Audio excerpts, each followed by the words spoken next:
Saudara dan saudari terkasih dalam Kristus tersalib, pada hari Minggu Palma ini kita memulai perayaan dengan mendengarkan bacaan suci yang bercerita tentang Yesus memasuki kota Yerusalem dan disambut sebagai raja. Sebagai seorang raja, Yesus disambut dengan perarakan yang meriah. Orang banyak menyambut dan mengeluk-eluk Yesus dengan menghamparkan pakaian mereka di jalan dan melambaikan ranting-ranting hijau sambil menyerukan, "Hosana, diberkatilah Dia yang datang dalam nama Tuhan. Diberkatilah kerajaan yang datang, kerajaan Bapa kita Daud. Hosana di tempat yang maha tinggi." Bacaan suci ini bermaksud menuntun kita untuk mengakui bahwa Yesus Kristuslah pemimpin kita. Dia adalah yang terberkati yang datang sebagai Raja dalam nama Tuhan. Dialah figur seorang pemimpin yang datang sebagai Raja damai. Dia adalah Tuhan yang memberi semangat baru kepada orang yang letih lesu. Dia adalah figur pemimpin yang memberikan pertolongan, dan tindakan pertolongan itu dirasakan serta dialami secara konkret oleh orang yang dipimpinnya. Maka orang mengakui dengan berkata, "Tuhan Allah menolong aku." Yesus bukan figur pemimpin yang merendah-rendahkan orang lain atau yang memandang dirinya tinggi. Ia adalah pemimpin yang bersolider dengan kita, manusia yang sedang bertarung dan bekerja tulus dalam pergumulan hidup yang real. Saudara dan saudari terkasih dalam Kristus tersalib, sebagai pemimpin yang bersolider dengan kita manusia yang sedang bertarung dan bekerja tulus dalam memulihkan hidup yang real, Yesus bahkan mengorbankan nyawanya demi keselamatan kita, murid-murid kecintaannya. Ia rela menderita dan wafat di kayu salib.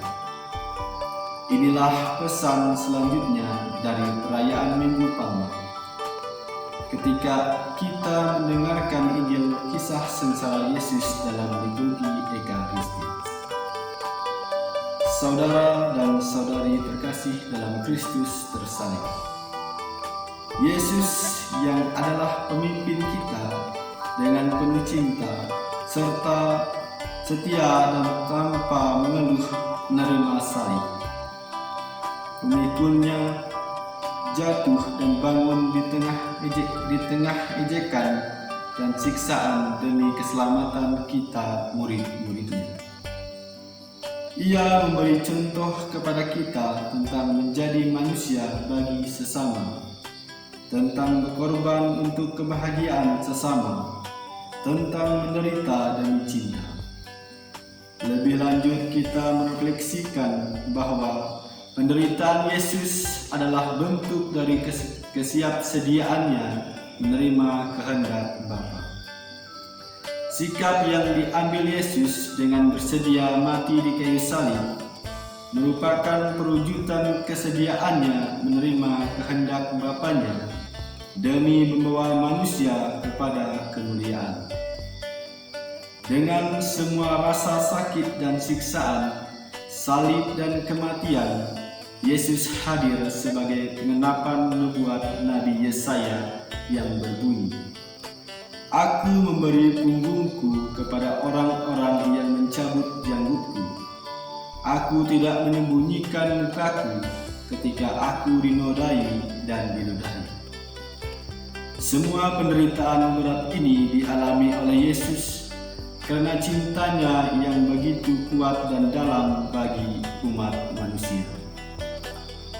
Saudara dan saudari terkasih dalam Kristus tersalib, melalui perayaan Minggu Palma kita diundang untuk menerima dan menyambut Yesus sebagai Raja, pemimpin kita di dalam hidup dan kebenaran.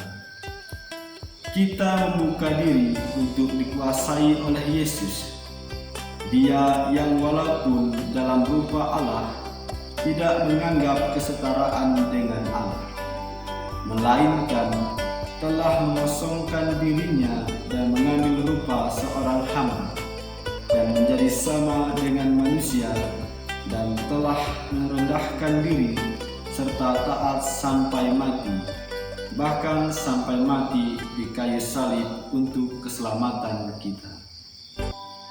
Akhirnya, kerelaan Yesus dalam menerima penderitaannya sampai mati di kayu salib kiranya menginspirasikan kita untuk menerima penderitaan yang kita alami dalam kehidupan sehari-hari, teristimewa saat ini ketika badai pandemi virus corona melanda dunia kita.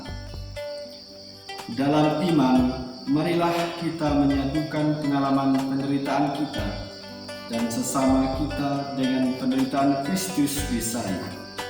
Sebab dengan mengambil hikmat dan menyatukan penderitaan kita dengan penderitaan Kristus, kita akan memperoleh buah-buah kehidupan.